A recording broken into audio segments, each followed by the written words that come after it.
Hi people, this is StupireMed Insta question number 3. Among the following, who has the least risk for active tuberculosis in patients who are infected with MTB bacilli? A. Chronic infection with HIV. B. Chronic renal failure. C. Diabetes mellitus. D. Jejunal bypass. Okay, the right answer would be diabetes mellitus. When I tell you this, you might be shocked because you have learned all the time that diabetes mellitus is a state of immunodeficiency. It's a state of immunodeficiency. Let me make it clear how exactly DM can be a state of immunodeficiency.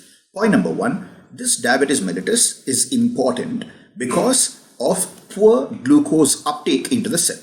And glucose uptake is primarily important for glycolysis, which is the basic metabolic pathway for production of ATP. So diabetes mellitus has its maximum effect on neutrophils and generally the humoral immunity system.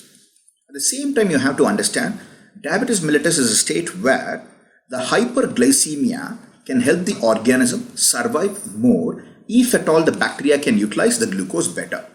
In case of HIV infection, T4 lymphocytes are under attack.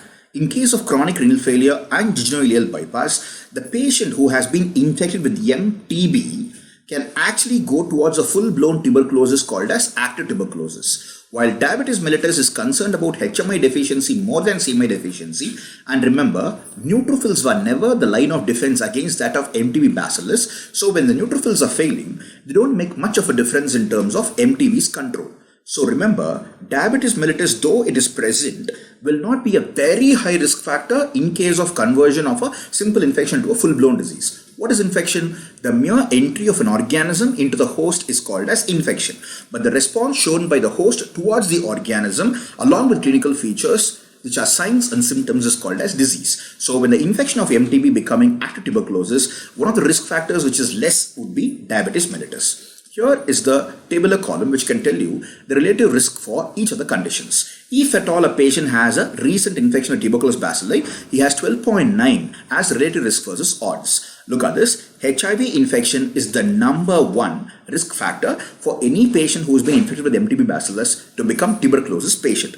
Closely followed by that would be post-transplant period and jejunal bypass. After that, you can think about chronic renal failure where the patients have gone for hemodialysis as one of the most important risk factors. But when you try to compare diabetes mellitus, this would be just 2 to 4 as a relative risk ratio as given by Harrison.